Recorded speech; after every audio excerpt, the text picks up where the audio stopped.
All right, everybody, thanks for joining us tonight for Education Committee of the Whole. And we will go ahead, call to order, and welcome everyone. Attendance will be noted. And we will move on to committee dates. Today is the 10th. Our next, go ahead. Oh, okay.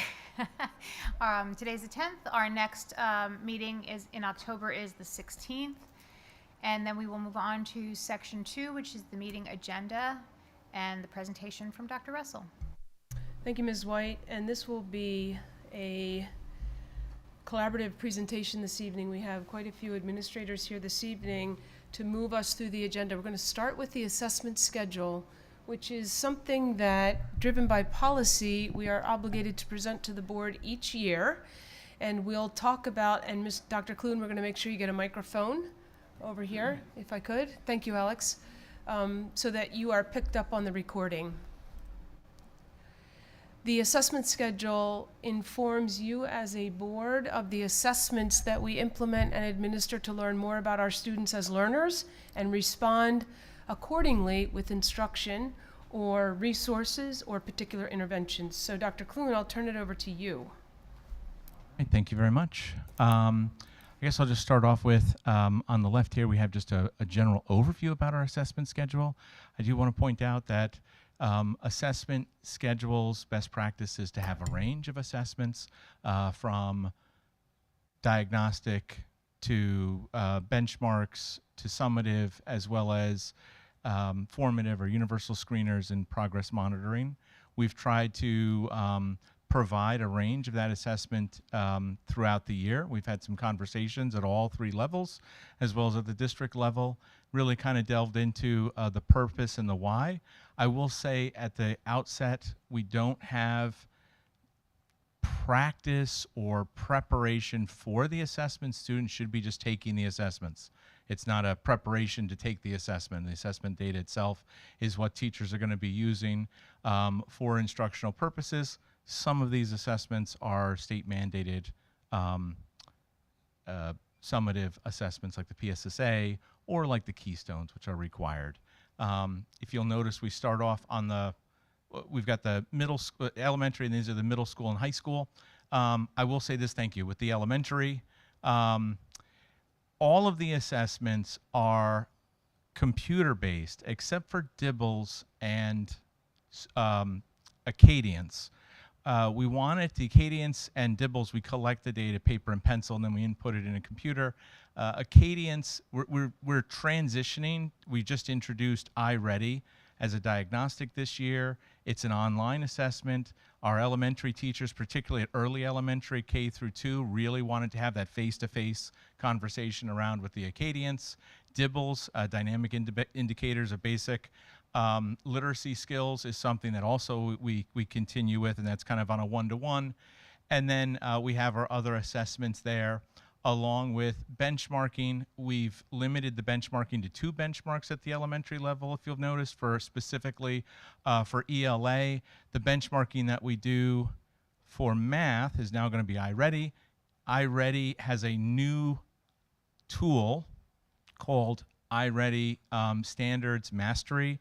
We're looking forward to learning to use it this year, and it's a new product, and it will help us in terms of understanding how our students are performing based on Pennsylvania state standards, and so it'll help us to adjust instruction. If we look at the next, this is our assessment calendar. If we turn the slide for middle and high school, algebra is a course that's shared by both middle and high school. So we've set up the benchmark for Algebra 1. The Keystone benchmark is actually, the algebra benchmark is offered at the same time for the first benchmark, which is Form B, which they're doing a little bit later. And we also tried to limit the number of times that students would benchmark. So you're going to see them 2 times for any particular benchmark that they're taking. At the high school, you kind of have to look a little bit closely because the benchmarks in conversation with the teachers, they're course specific, but we wanted to offer the benchmarks at times that suited the course better. The only benchmark that's offered 3 times is biology.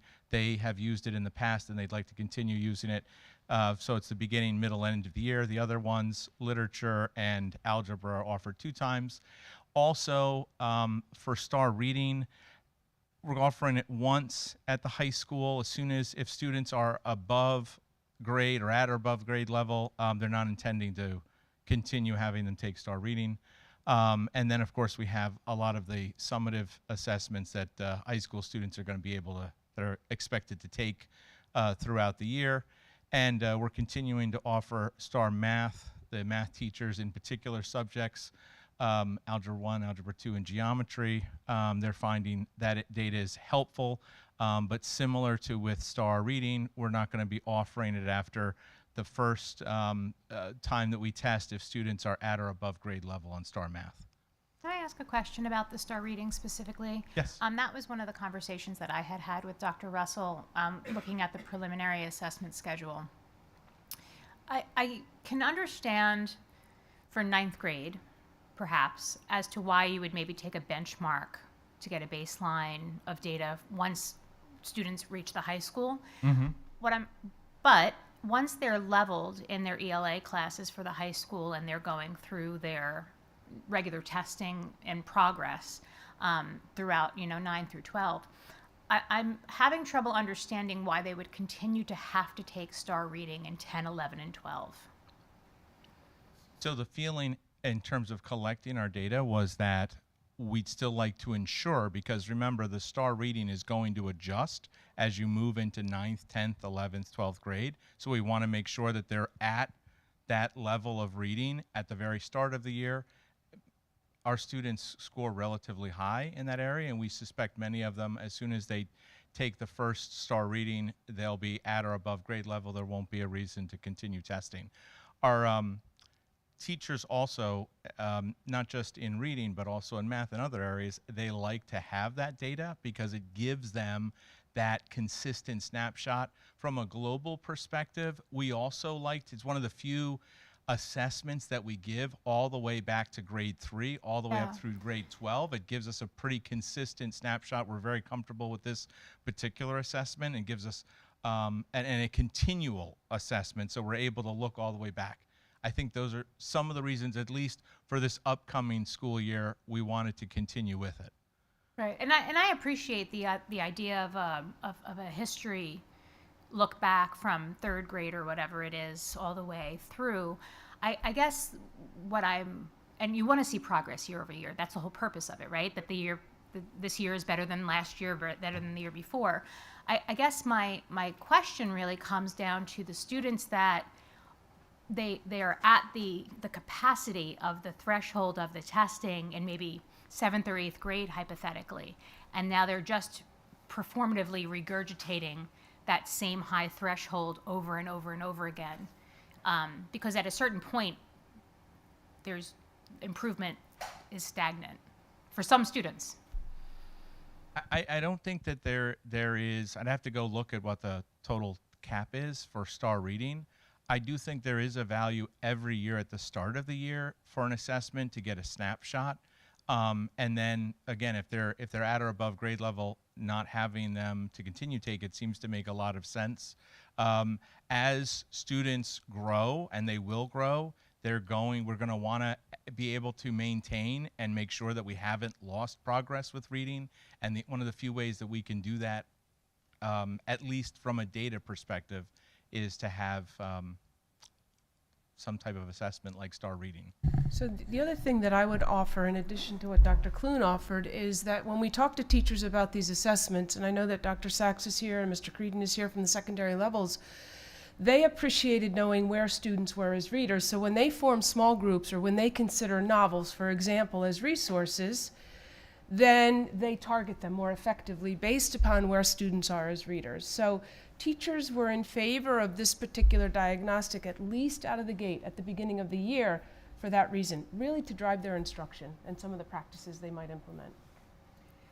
And I guess, and listen, I'm not trying to be, I feel I have a little bit of a love-hate relationship with assessments because I think that they're a wonderful intervention tool, and I think that they're really wonderful for the potential of differentiating for students that need a little bit more rigor.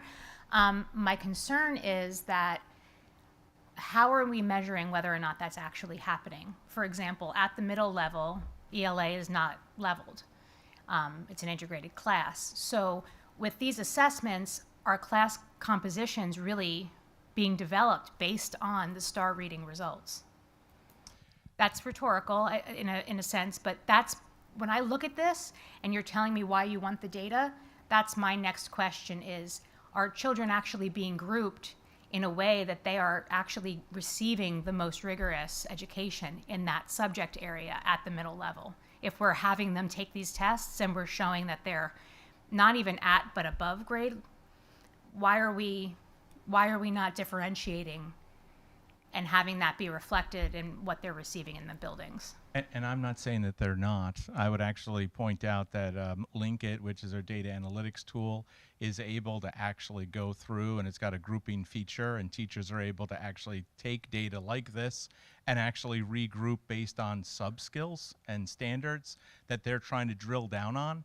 I will agree that there's always more work that we need to be doing to make the use of our assessment data as, I guess, as impactful as possible. I think we're very sensitive to trying to find the right balance, right? We don't want to over-test. We want to make sure we're making effective use of this data.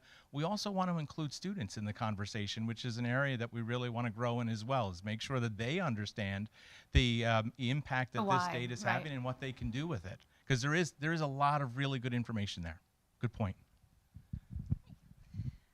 Hi. I also just wanted to add that though we're not leveling students in the high school courses, like within a class, students can be grouped for their small group instruction based on the STAR data. So when our teachers are running book clubs, for instance, some students might be reading a book at one level and another group of students might be reading a book at a different level. And then in addition to that, the teacher can look at that STAR data disaggregated by different skills and make sure that the students within those different groups are, that the teacher is addressing the skills that those students need in those small groups. Yeah, I mean, and again, conceptually, I understand everything that both of you are saying.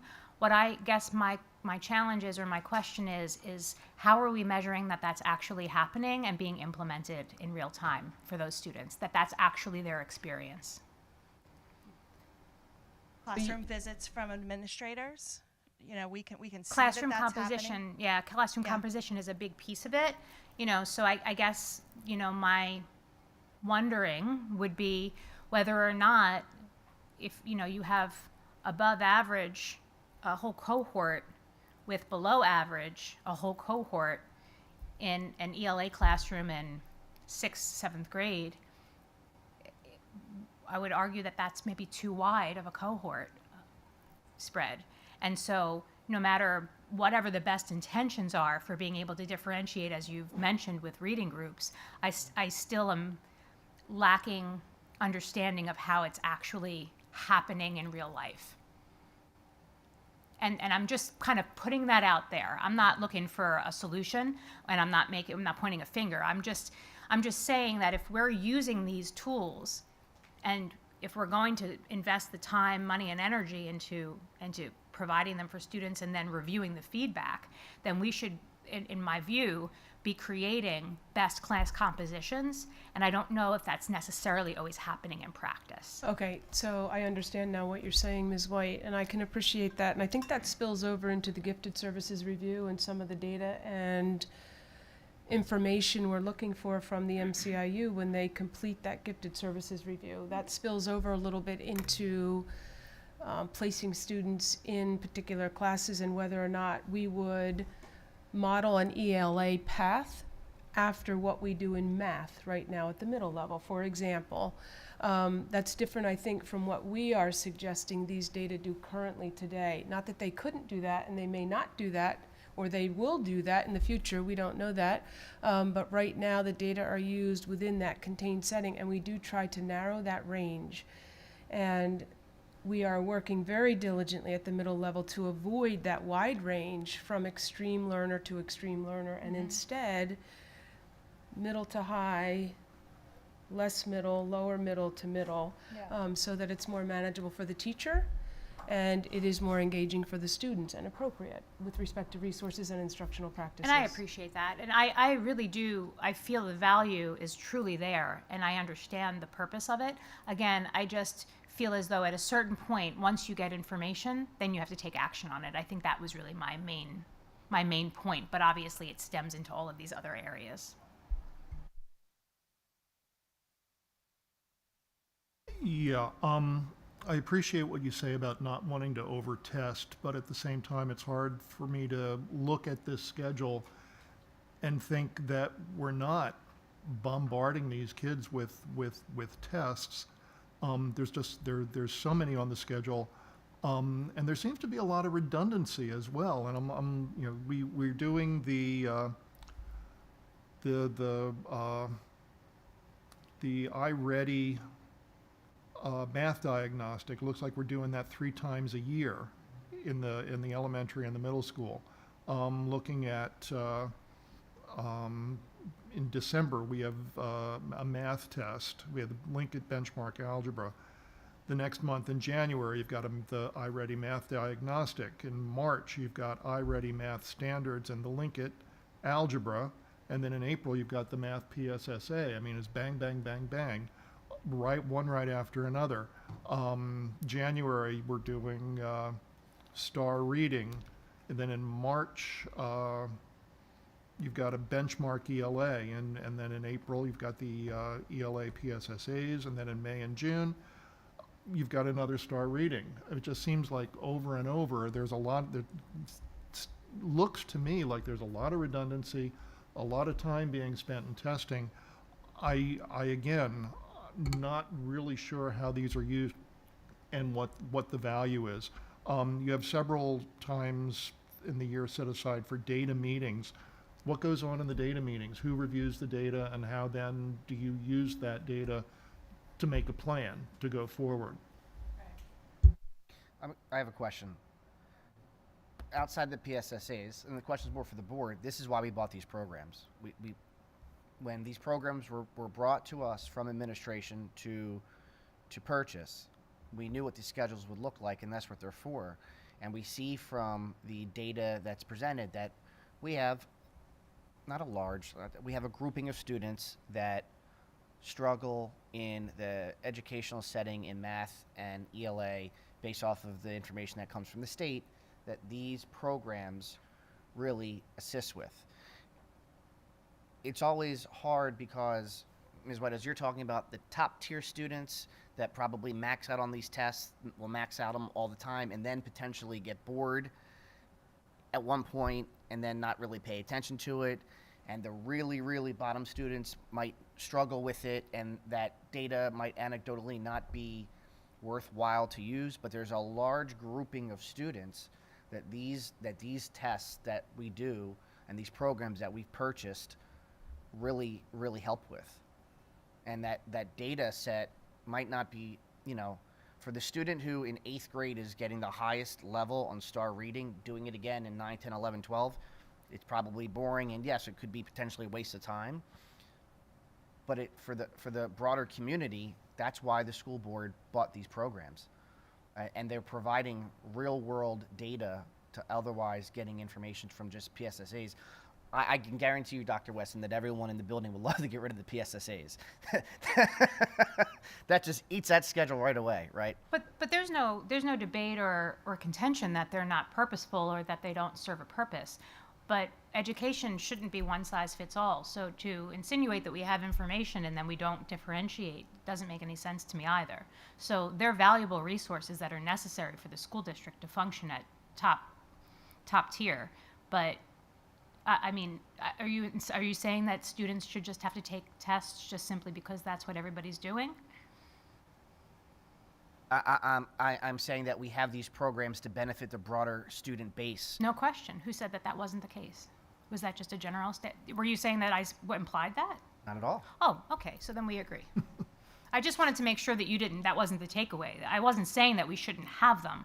I was saying that it needs to be differentiated based on the results that we get from them.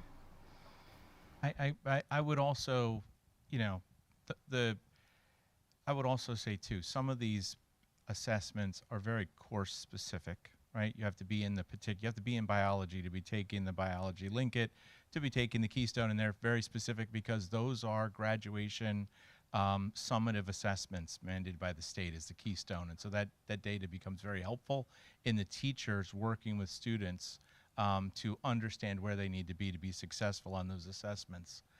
Some of them, like at the elementary level, when we talk about Dibbles and we talk about Acadience, they're individual and they take a few minutes each time with a student. They are not what I would say long assessments.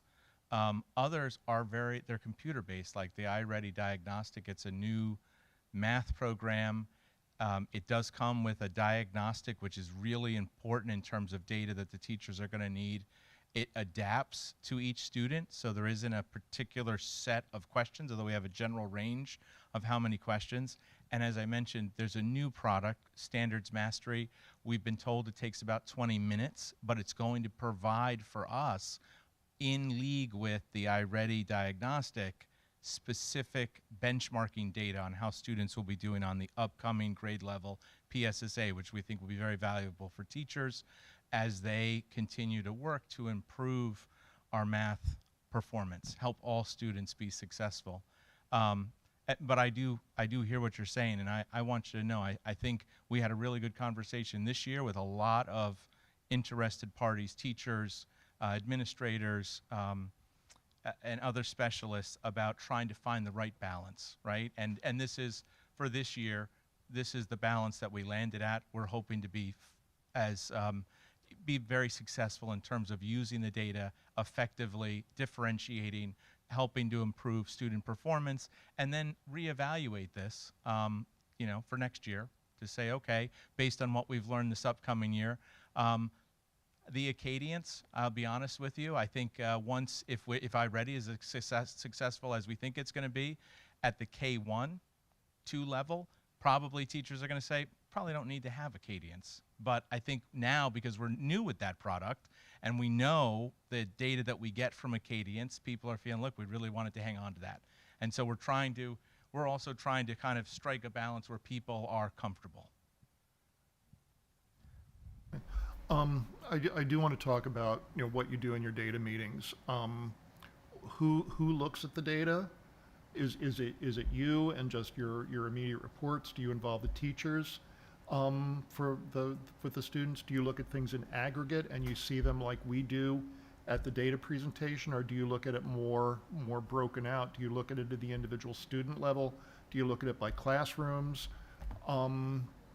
What do you look at and how do you look at it? Do you predefine what you're going to look at, or do you just look at the thing and everything in a whole and then try to pull things out of it? So traditionally, I mean, the middle, elementary, I mean, the data meetings that we're looking at, they pull the whole grade together, okay, to look at data that they've collected from the previous set of assessments. So if you'll see, I mean, we mentioned like the 3 times, there's these different windows where we have new data coming in.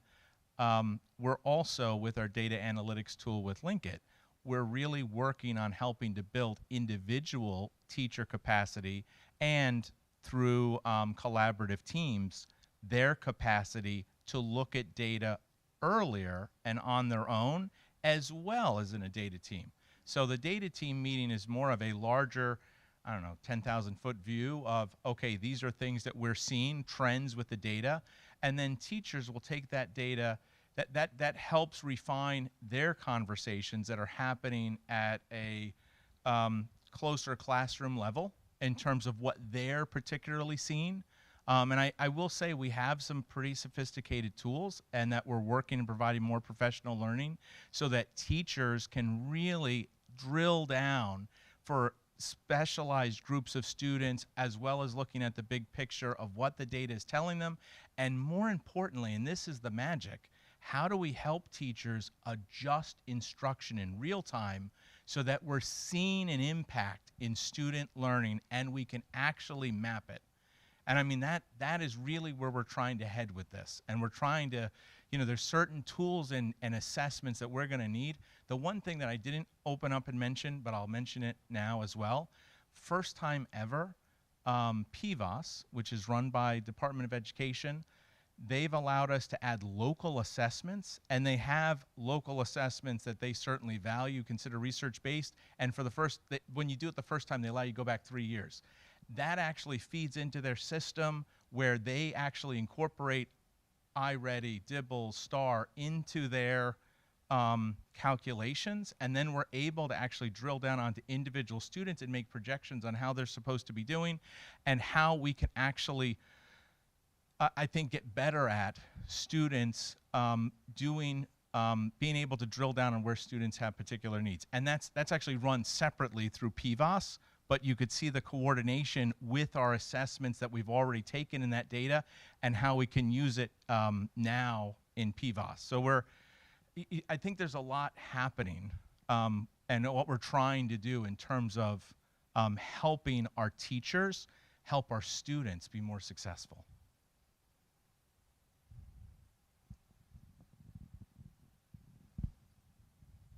Any other questions, wonderings? If you'll note on the first slide related to this topic, there's a table that indicates the purpose of these assessments. So to some of the questions that have been posed tonight, each of these assessments has a specific purpose. And as Dr. Clune mentioned, teachers use it to adjust their own instruction at the classroom level or to decide which research-based interventions a student would benefit from at the elementary level and at the middle level. Okay, so we'll move on. Thank you for your time. Dr. Clune. So we're going to shift to an artificial intelligence update, AI update as we call it. Dr. Parr is going to speak briefly about some of the work of the district with some of these resources that are coming at us fast and furious. And we can let you know what we are doing in response at this point as a district and what we're thinking about moving forward. So good evening, everyone. I know the agenda tonight is packed, and this really is just to give you an update of where we are with AI right now. So throughout the 24-25 school year, we had an internal work group for AI, and as part of that work group, it included administrators, teachers, and paraprofessionals, support staff, all were welcome internally. And we held 4 meetings in which we developed the start of an AI guide for teachers, for staff, for students. It includes a position statement, a purpose, a note of academic integrity, as well as ideas for use based on role, and some assignment guidance with a graphic. And what I will explain about that is it is something for teachers to use in the classroom to help kids to know when it is okay to use AI for an assignment and when they would prefer that students not use AI. And there are different levels.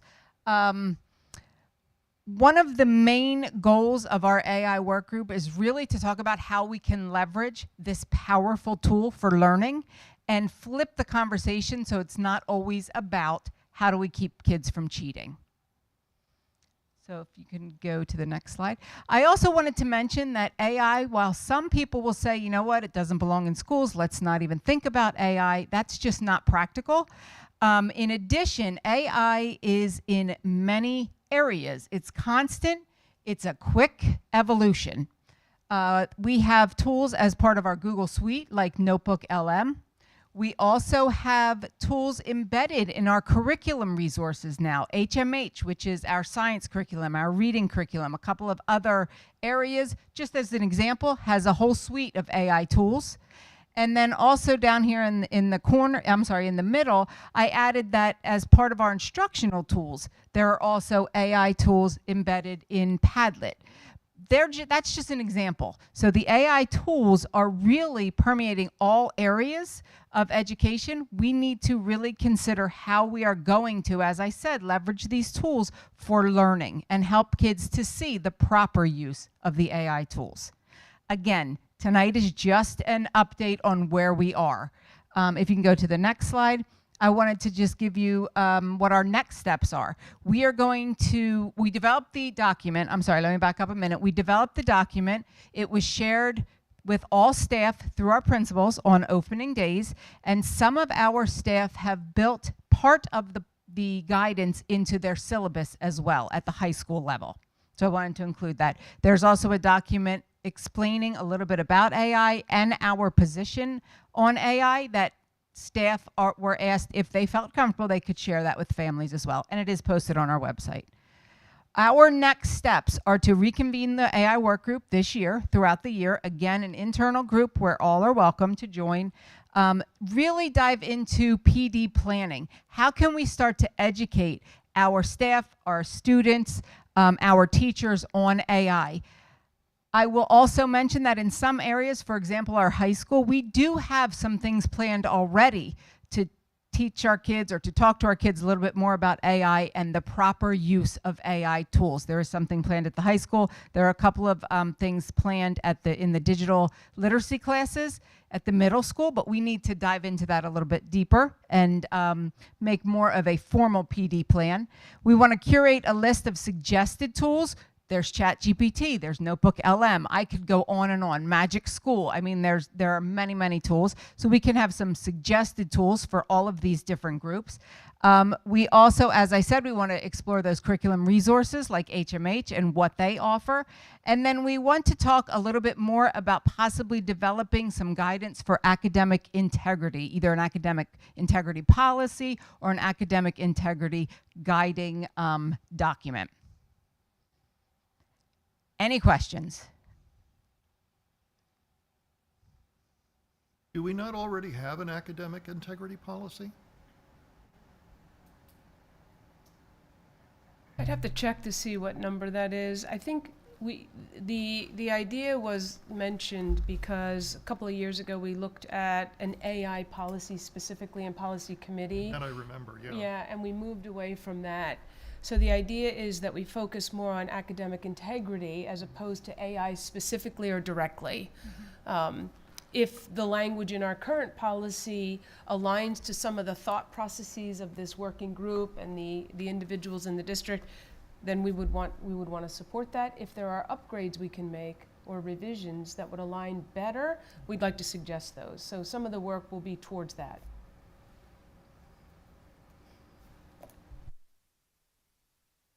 Thank you, Okay, Dr. Parr. Thank you. All right, let's talk a little bit about AP testing. I'm going to tag team here with Dr. Sachs if necessary, but we have data from last year, actually. This year, our high school administrative team is really just gathering the data. Total AP enrollments you see is a little higher than last year. But some of the data that were presented last year, as we considered and were prompted to consider, should we be paying for AP tests? Because we ask our students to take the test. We set that expectation for our students. So these data were organized by Dr. Sachs and the team at the high school and indicate, you can see the number of students who take AP classes, as well as those that opt into the exam and opt out. Technically, they can opt out. Most of them take the exams. And if we look at last year's data and all of the students and all of the classes that they took, total enrollments would generate a cost of about $133,000 if we paid for all the tests. So the question that was brought forward from an earlier education committee meeting was, should the district assume the costs of AP tests? And we wanted to come back to that question tonight, and the administration, I think, has a position around that and some thoughts. We'd like to actually expand the conversation from just AP to dual enrollment, and eventually I'd like to talk to the group about PSATs and PSAT costs. But really the question for the committee is, should we assume the costs of AP tests and why? So we didn't last year, correct? We did not. We did not last You're correct, year. And yes. looking at previous slides from previous years, our number of students who are in the AP courses have gone up. Correct. I personally, I'm just going to give you my opinion based off of the information we heard about our budget and being above Act 1. I don't think adding $133,000 to the budget to pay for a select group of students to take AP exams is well worth community money. I just want to add to your points, Mr. Saylor, that yes, there are more students taking the exams, and Dr. Fuller mentioned to me there were more students that scored a 3 or higher last year as well. Oh yeah, those are great stats. So not only do we have more students participating, and again, at their cost, but we have students who, they have skin in the game, so to speak. They're motivated, and they're doing well on the exams, better than cohorts prior to them. I would offer a contrary opinion. We've stated it that we want to, it's kind of a goal, a challenge for our students to take at least one AP class throughout their time at PV. And I think if we want to encourage that, we can show that we've got a little bit of skin in the game as well. I mean, if this is helping our students, if this is encouraging more students to, take an AP class, a student who may not have taken an AP class or might not have taken the test because of a financial challenge, I think we should be able to find it in our budget to help that student.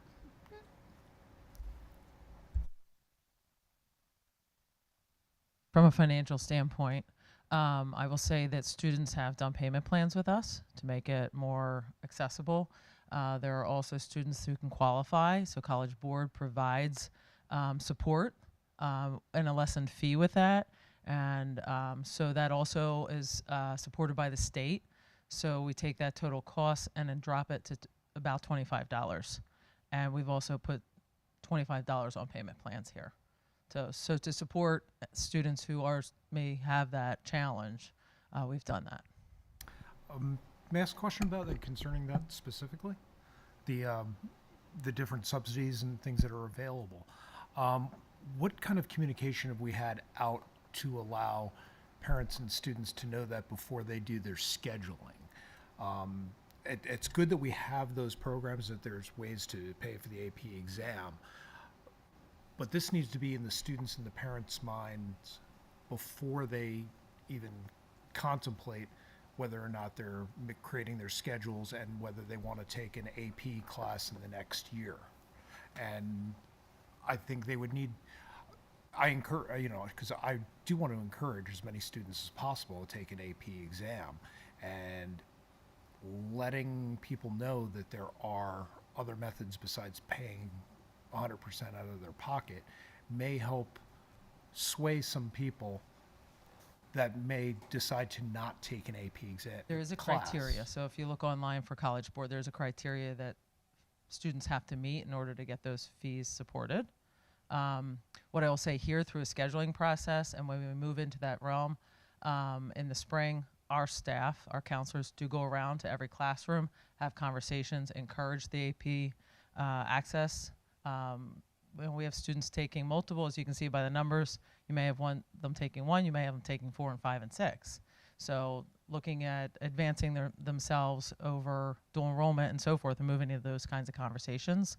So through our conversations with students, we put that out there to them as working to have that goal. Financially, I won't speak to that as far as we share that information right up front, that there's that opportunity if you qualify for that. Have we put students on payment plans if requested? Yes. Traditionally, there was also, in the past, there were times when the students were expected to pay. However, if somebody came up and said, I really can't do it, then I've never seen a kid turned away because they couldn't. Either it would be subsidized, in some cases it was paid for. So that has never been a deterrent. I like the idea of them paying for it, but you've also got to keep in mind that there's a lot of the kids that will choose not to take the test because the schools they're going to are not going to credit them for them. So with AP exams, a lot of times what schools will do, colleges will do, is they will allow those credits to apply to the electives. not to courses that are going to be in their specific coursework. So there will be some who choose not to take it because the test itself is not going to necessarily help them. Right. Well, and that's a negligible number of, what was it, 27 or something opted out, or 70? I'm sorry, no retention. 27. Okay. Knew there was a 7. I think my concern in conversations over the years about this is, you know, I like the goal of having at least one AP exposure class for each student before they graduate. Obviously, the numbers are almost double, you know, to the number of enrollments of tests versus the number of students actually enrolled in AP classes. So, you know, that's 2 each, but really, like you said, Dr. Sachs, it's really more like 3, 4, 5. And what I keep coming back to in terms of burden is, you know, 1 or 2, but now 5 or 6 is like, that's a lot of money for multiple children in a household, potentially.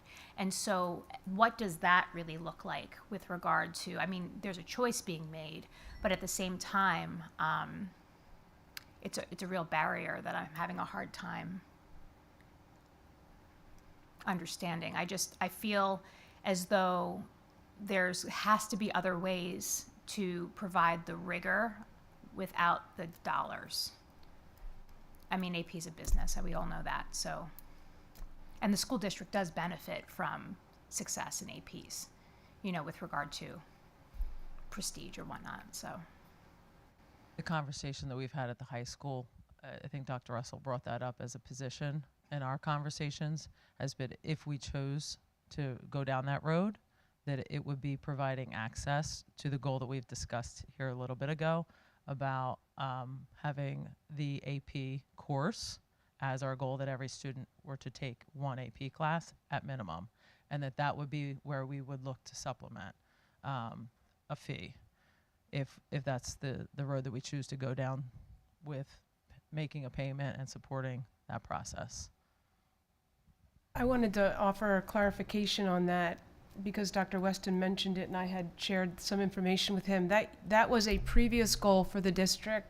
It has not been a formal goal in recent years that we have actually upheld in the same ways that we did some time ago. It was actually a part of our assessment schedule for a period of time where students at the high school were encouraged to take at least 1 AP during their 4 years and score a 3 or higher. That's what we were aiming for the rigorous experience. And at that time, we were paying for the tests as a school district. But we wanted all students to experience that level of rigor and help themselves be future ready, regardless of what their path was after high school. So just to clarify, that's not necessarily a formal goal right now, but it is something we encourage when we can of our students. And secondly, these students that take 4 and 5 and 6 are offsetting tuition costs because most of them are pretty serious about these credits contributing to what it is they're going to be taking in college, and they're aiming for that. And we know that we've had some students leave here as sophomores in college because they've offset tuition costs and they've taken some of those required courses that have allowed them to advance in that way. When did we stop that as a formal goal for our students? When did we stop actually, you know, issuing that challenge? I think it was when we stopped paying for it. I think we drifted away from it because we weren't paying. Right or wrong, I think that was what happened. Okay. And the timing. But I would actually have to look back, but I'm thinking that's why. can't make them do it. Right, so we can't force them to take the test, and part of the idea was that we wanted to know how well we were doing also. As instructors of these AP level courses, we wanted our students, we expected them to take the exam, we were paying for it. When we moved away from that, we drifted away from that goal for all students. And I think what I'd like to see is us, you know, starting to get back to that goal, that challenge, that experience for the students. And yeah, I mean, if we're going to set that as a goal, then we should be supporting it as well. Doesn't that create a slippery slope? We want students to get good for our, so not, we have not the honor students. What's the other, we changed the name. What's it called? Called college prep. college prep courses. We want our students to get A's and B's, but we have some students that are getting C's and D's. We don't pay for their tutors. We want them to get B's and C's. Shouldn't we then pay for their tutors? Yeah, I'm flabbergasted because this entire discussion is in direct contravention to Policy 832 and the Equity Action Plan, which is what you're talking about. You know, we need to take the resources from the best students, you know, who don't need them, and give them to the students that do need them. Now, apart from that, I mean, I will say I'm a rational human being and agree that we can't budget this money. So, but you know, apart from that, you know, we have to get rid of, you know, even have this discussion about APs. We have to get rid of Policy 832. I guess I have 2 points. One in reaction to what Mr. Keenan just said. Actually, I disagree as far as it being an equity issue, because it seems like it's an equality issue from what you're saying, because you're going to be spending money on a certain subset of students. But when it comes out of my not the mouth, other. you just get to pick which word you use, right? No. I'm just. You're citing equity, and equity being giving to students as their needs warrant, as making sure that not only everyone has a pair of shoes, but they have a pair of shoes that fit. And for the students that are doing academically very well, the AP classes are the shoes that fit them. Now, does that also, on the other side, Mr. Saylor mentioned about tutoring and other supports for students that are at a different end of the academic spectrum? I think that is an important part of the conversation. We're not just looking at rewarding the highest achieving students, but we're trying to make sure that, at least the way that I see it, the goal should be that each student is getting a program tailored to them to help further their educational and academic goals without burdening them in a way that a public school shouldn't. And you're School's not you're- burdening them. The you're- business of the AP exam, as Ms. White said, No, I understand that. Many of the conversations over the years that we've had have been involving things like student activity fees, could even say parking fees. There are some schools that have technology fees, and we have traditionally chosen as a school district to try and remove as many of these barriers, which would be a burden to a student going to our public school. So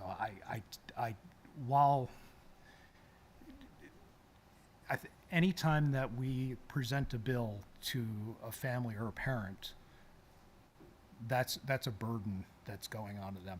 Just like when you say, well, if something is tax supported, regardless of what level the support is coming from, it's still coming out of a taxpayer's pocket. AP It's a classes similar are a thing. privilege, not a burden.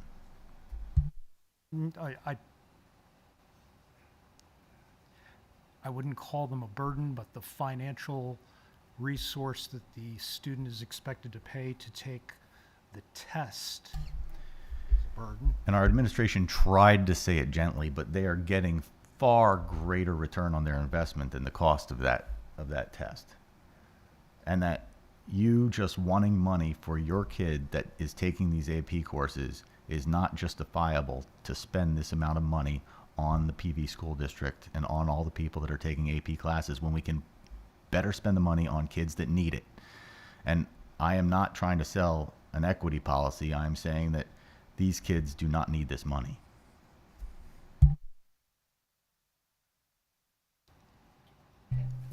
So I think, just to be clear, I appreciate the points that have been raised. Administration is not recommending that we pay for all the AP courses. That is not where I or our high school administration is right now. We have discussed the idea of paying for one if we come back to that as a goal. But I appreciate, Mr. Keenan, exactly what you just said. Students really benefit if they do well in these AP courses, and the colleges they choose to attend accept the credits and really offset serious tuition costs That's a known fact. What we would like to do is actually promote more dual enrollment, where we actually offer here in the building opportunities that not only earn high school credit, but also college credit through MCCC. Now, this costs our students money too, but it can also offset costs in future years if they opt to go to college, where our instructors are approved instructors either through MCCC or Westchester right now, and we've also started to investigate some other universities that offer this. There are high schools that actually establish goals of students who are college-bound graduating as sophomores in college, graduating from high school as sophomores in college because you provide the access. You don't pay for it as a school district or a high school, but you do afford them the opportunities through coursework. Now, we have a long way to go. We don't have any science and math up there. And a lot of our students go into science and math, for example. However, it is an area we'd like to explore and look at more possibilities around in support of our students moving forward, as opposed to necessarily recommending we pay for every AP course. I'm wondering if you're prepared to talk about how the dual enrollment are advertised to students. I hear a theme about communication emerging tonight, and I made some notes after Mr. Liggett's comments.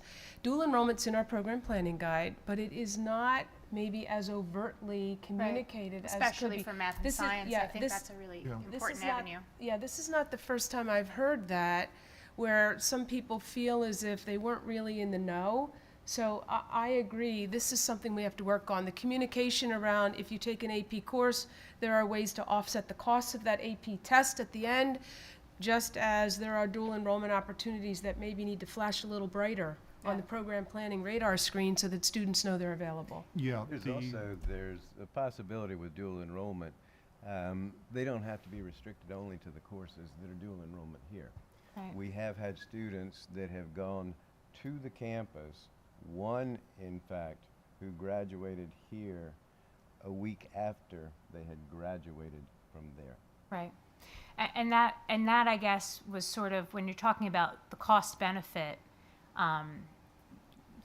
credits from MCCC or Westchester or Sinus, those are transferable as a transcript to any college, any four-year college, unlike the AP class credits, where, like you said, maybe they took AP Bio, they got a 5, but now that applies to their elective credits. They still have to take base bio when they get to be, a freshman or whatever. If they're going into a medical-related field, They want will their want credits. Their to credits, be the correct. ones. and there are courses at North Monco as well that will offer dual enrollment. My daughter was in the biotechnology course there, which did offer credit from Monco Community College. We chose not to take advantage of that because the schools that she was applying to would not have accepted that credit. I don't know if there are other courses at North Monco that offer that, but there are at least some. What is the Westchester Science Yeah, class? that's why I asked about how it was advertised, because I saw a lack of interest. Oh, and that's another point. When Kate took biotechnology, we didn't know about the dual enrollment option until after she was already there. That's coming through loud and clear. We have to do something with communication. The Westchester Science class is an environmental-based class that. Is it a lab? I don't think it's a lab. I don't think it's a lab science. Okay. But this year we just didn't have the interest. So again, maybe that comes back to our marketing and the communication. We'll work on that as we debrief after the meeting. I don't have Ursinus up there because Ursinus is a little bit different. They do offer us a nice opportunity. They offer us 15 seats a semester if they have room in courses and students have completed all coursework in a particular category here. So if students have completed Calculus BC, for example, and there's an advanced math class beyond that at Ursinus, and they have a seat, a spot, we can actually send students to Ursinus, up to 15 a semester, to take coursework there. So again, that's a little different from the typical dual enrollment, but it is a nice opportunity for our students as well. Any state school in the Commonwealth accepts credits from MCCC, Right. presuming students earn a C or higher.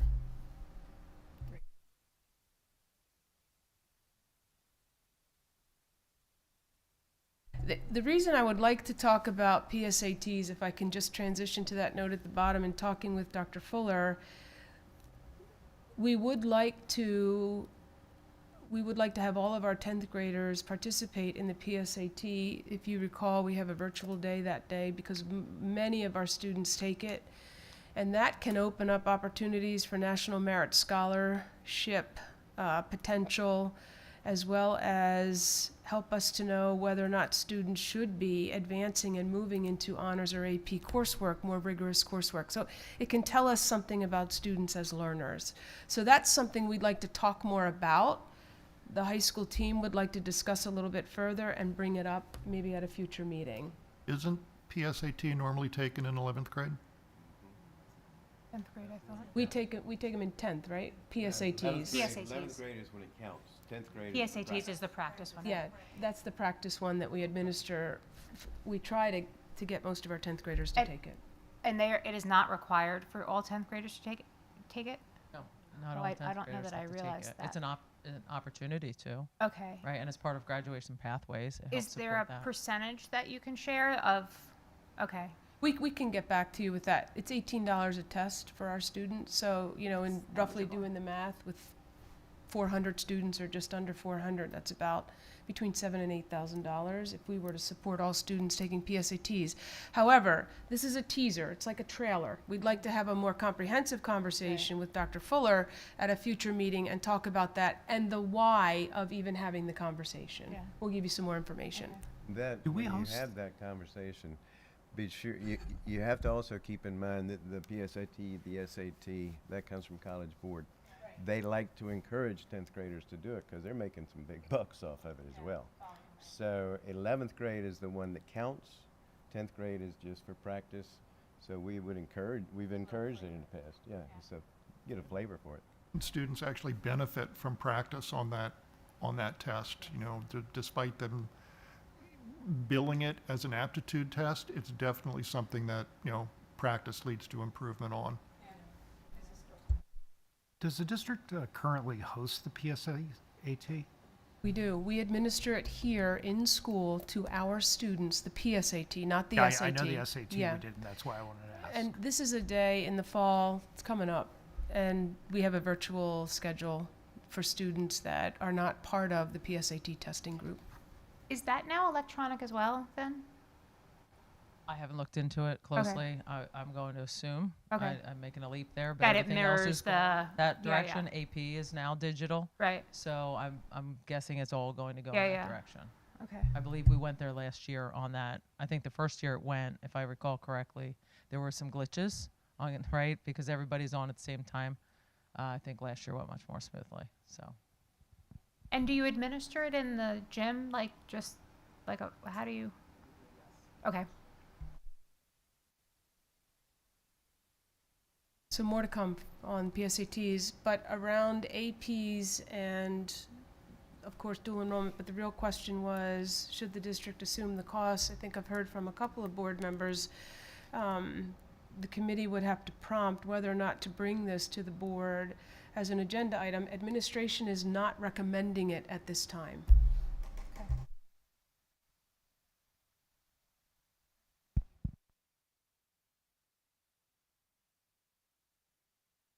Okay, so in terms of the equity plan, we are obligated per policy 832 to really audit our student body and understand via different measures how they're doing towards the learning outcomes that we have established, to identify and address any barriers that may come before them. You heard a little bit about some of those this evening. And the old plan is on the left there, kind of just threw everything into a couple of different goal categories and really represented what we were doing or attempting to work on. And I don't know that the format was really supportive to readers that may look at it. So the proposal is to get input from others, which is what the policy suggests that we do, from stakeholder group representatives. The plan has been shared with our administrative team. It's been shared with the board. And really the goal is to align to the comprehensive plan so that we don't have a series of different goals sitting in different places, but that we are aligned and that we set up some targets towards helping students realize improved outcomes. And if there are barriers before them, we want to try and recognize those and remove them in some of the work that we do. If I use special education as an example, we've talked a lot about special education students, and we think about how do we afford them access? What resources do they need that might be different from the resources of others? What size shoe do they need to make sure the shoe fits, so to speak? So there are a variety of resources that we put into place to try and support the achievement of our special education students, or at a minimum, their academic growth. We want to see them improve from year to year. Right now, if you look at these two graphs, you see there's a gap between how the special education cohort is achieving versus gen ed students that cohort is achieving. So it's an example of where we really think about educational equity, and we do things to support special education students meeting the same outcomes. They are expected, the majority of them, with very few exceptions, 1% or so, are expected to participate in the PSSAs and the Keystones and demonstrate proficiency. So how do we get them there? They learn via different modes, different time frames, maybe different practices. We need to think about that, different resources. So that's considered as we think about the educational equity that we afford them and the resources that we try to put in front of them to make sure they have every opportunity to demonstrate success. So the question for the board really is, what else needs to be considered? This alignment to the goals in the comprehensive plan is an attempt to streamline the work, if you will, and keep it consistent. What questions or comments do you have that might be helpful and should be incorporated?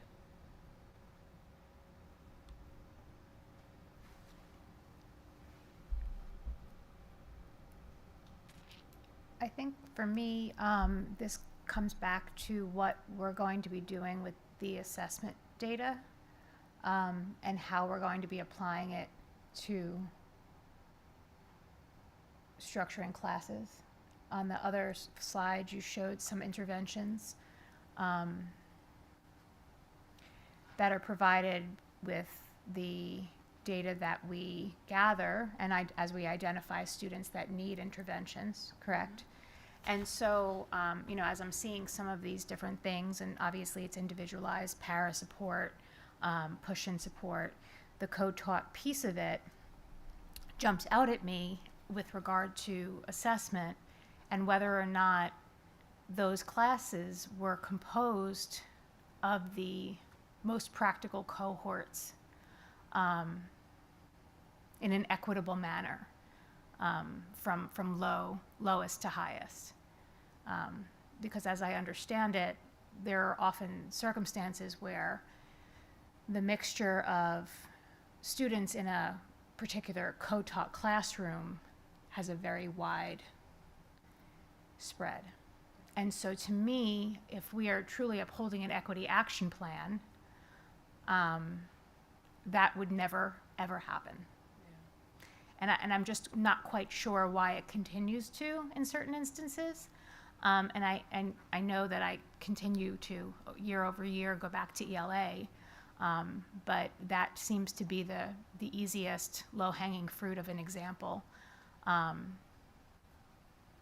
of how this equity action plan is not being implemented in that subject area in all instances, in all buildings.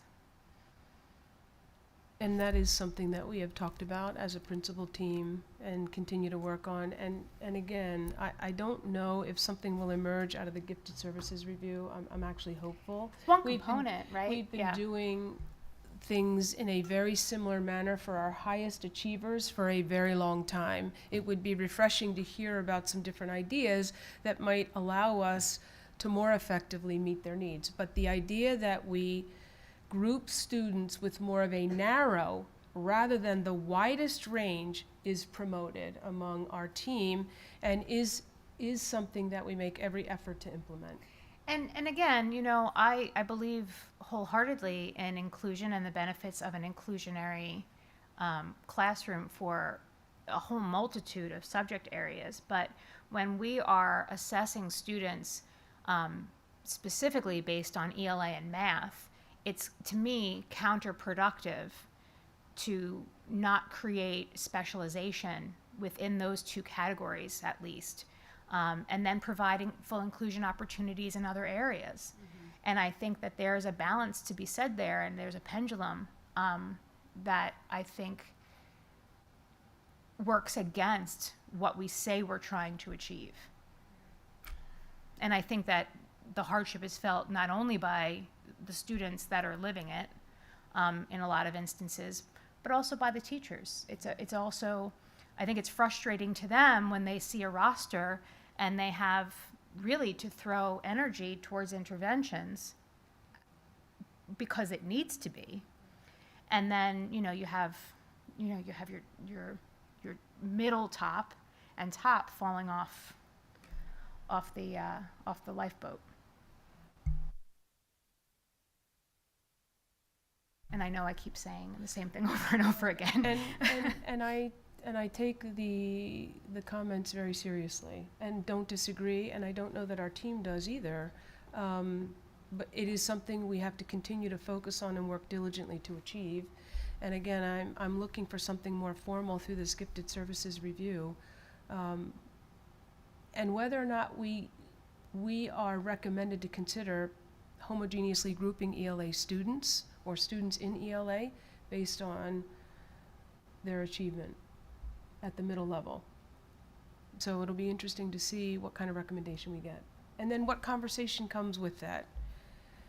Regardless, the effort is always to make each student's experience the most challenging and positive. Any other thoughts or questions about the way the equity plan has been structured, again, to align to the comprehensive plan with some targets? Any questions, comments? Okay, so we'll move on. This is an informational item. The middle level is planning to meet with the Assistant District Attorney this week, actually tomorrow. Chief Miller is headed down with the middle school administration to be introduced to the idea of a youth aid panel. If you recall, when this was introduced for the high school level about a year ago, Mr. Saylor suggested that we consider this at the middle level. Again, there's one district in Montgomery County that's done that too. We would like to do that and get serious about that and intervene sooner with our students in ways that we believe will modify their behaviors. So they're headed down tomorrow. This is some of the data connected to the high school youth aid panels. They ended up with over 20 staff that were interested in participating. And I don't know that we were certain about who would be interested in participating on these panels, but there are several panels at the high school, some very invested staff, and we'd like to start the same thing at the middle level. So the team will head down tomorrow to meet with Assistant District Attorney Angela Bell, learn about what it is they need to do, and we'll report back to you on that. But know that that's in the works. I have to head out. I'm glad that I think it's a great idea to bring it to the middle level. I think it'll pay a larger dividend for the future of the community and the students. Anything I can do to help, but I have to, Don and I have to head out. Okay, yeah. Thank you. Okay, great. Thank you.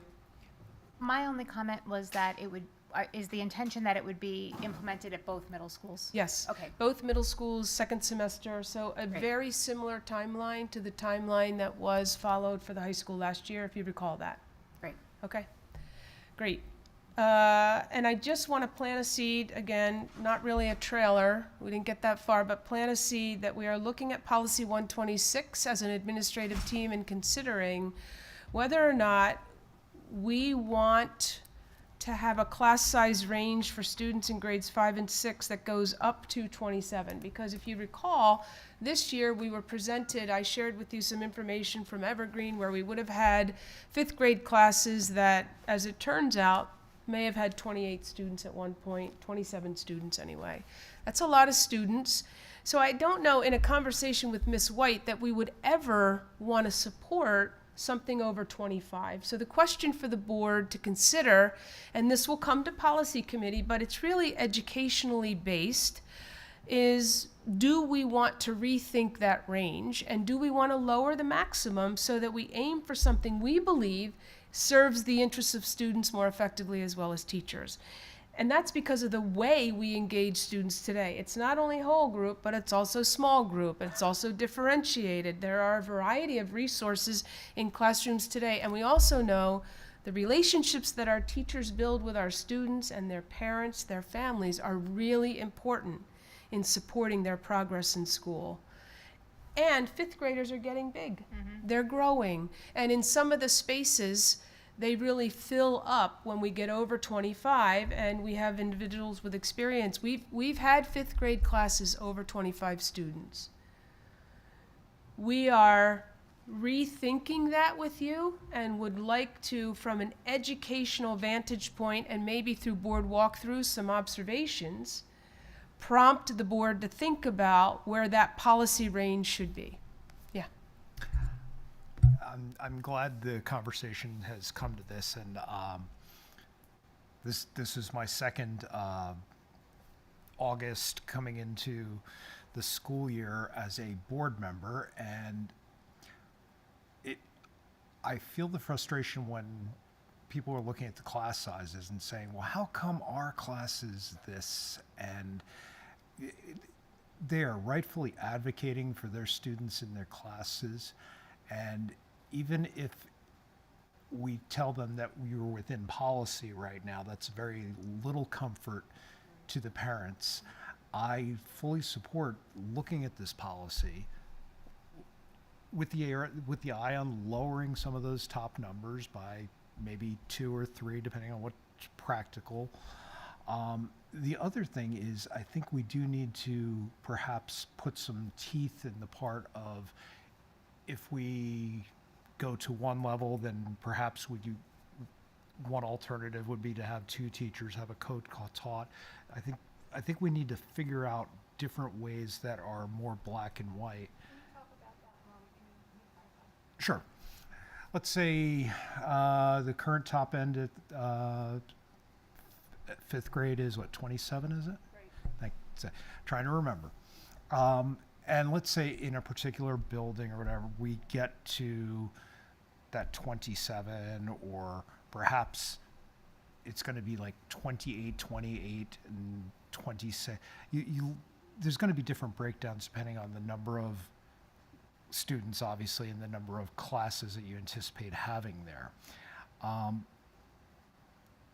We could look at these numbers and say we're going to stick to these numbers and be firm on what the policy is. And well, if you're at the top, that's how it is. I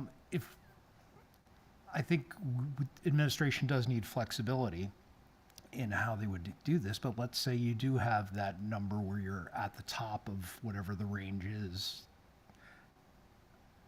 We should, we should have a statement in there that says, when it approaches this, administration has the ability to assign co-teaching or have somebody else in there so that it's no longer a single teacher in charge of just this. I think parents, when they look at if they go as far as saying our class size is high and I get directed to a policy, I think that they would want to see in that policy that there's more than one option besides you're at the top, tough. They need to know that things are in there. So I think lowering is a great idea, but it's not just lowering the numbers on there by a couple of digits. I think it needs to be part of a greater plan for how we're going to handle the sizes of these classes. So, Mr. Leggett, I think the thing, and I've thought really a lot about this since, like you said, about when August hits and those class rosters start to come out, it spreads like wildfire that you're going down a 5th grade class, you're going down a 4th grade class, something like that.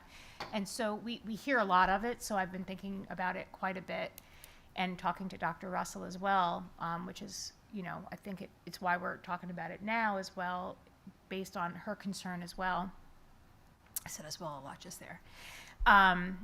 When you talk about implementing a co-teacher for the class as kind of a, well, don't worry, you're going to have another grown-up in the room. To me, it's less about ratio and more about physical logistics of actually implementing Understood. curriculum. Now you have 2 adults and 28 bodies in a room.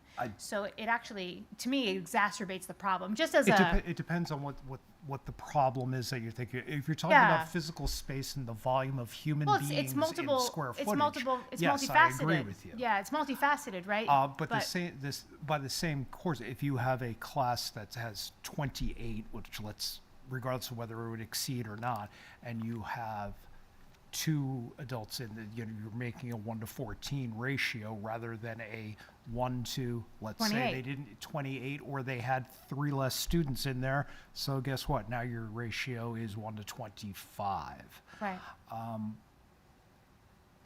Yeah, I guess I'm thinking less about ratios and more about actual implementation of. No, I get Yeah. it, but also look at it this way: you only have so many classrooms in a building as well. So that domino effect. Yeah. Exactly. So you Yep. could take that same 20, if it's 28, let's say that was the entire size of the grade, it's in one class, or you splitting that into 2 separate rooms of 14. Right. And now all of a sudden you go, Now you're under the threshold of the policy. now we're talking right. about middle school again. Right. So I guess that was sort of where my thought process came in the fact that, part of the conversation of what was uncovered through the realignment conversations last year was that some buildings have more room or less room, right?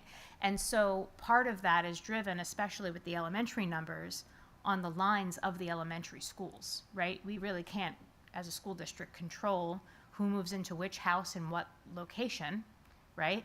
But Not yet.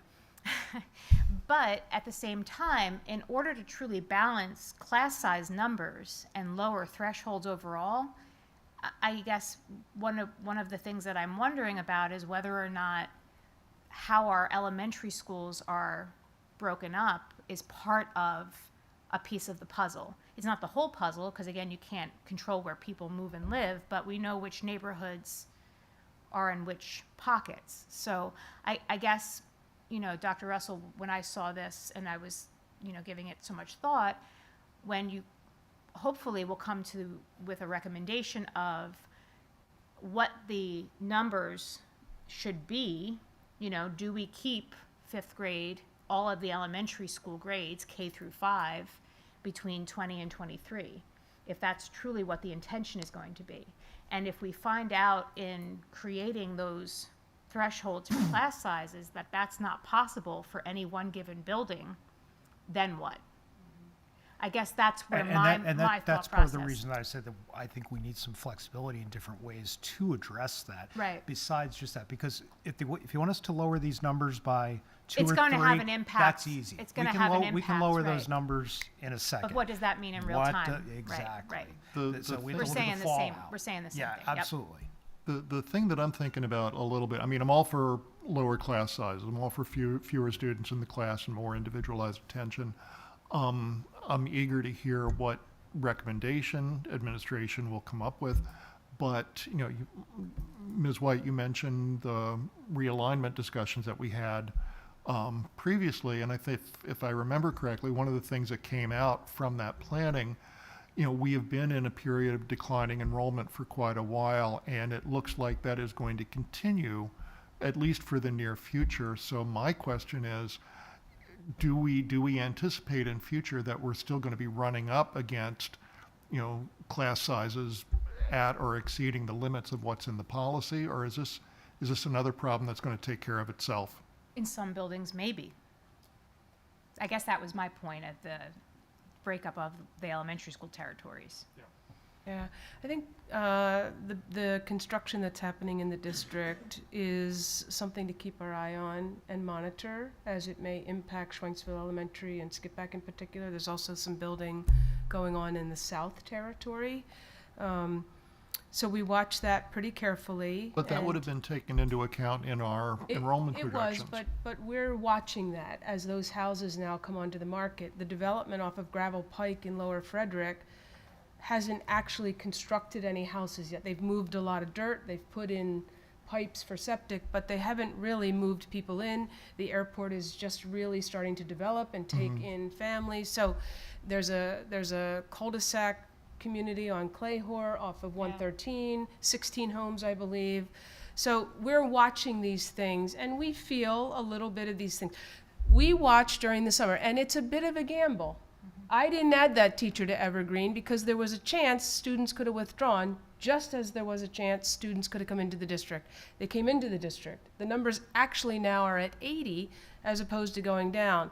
But we watch that really carefully over the summer because just as we get students, we lose them. So we try to, and sometimes we don't have the withdrawals as readily as we have the registrations, because we want to get kids registered right away. The withdrawals happen at the building, then they come over to district office. So we watch it carefully, and it's a bit of a gamble.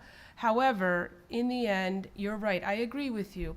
Options with explanation would be really helpful, because when I share with parents, well, our policy allows us to go up to this maximum, you're right. That's not what they want to hear, and it's not what I want to promote either, which is why we started the conversation, because I think 27 fifth graders or sixth graders is a lot of students in a classroom setting.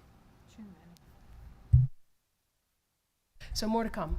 And I'd like to organize board walkthroughs, I've talked to principals about this, where we walk through buildings and really take in the physical space and what it looks like with students in classrooms. Again, I know it's difficult for some of us to make these, but that will be the intent or the purpose of those this year when we schedule them. Okay? Great. We are through the agenda. Thank you very much.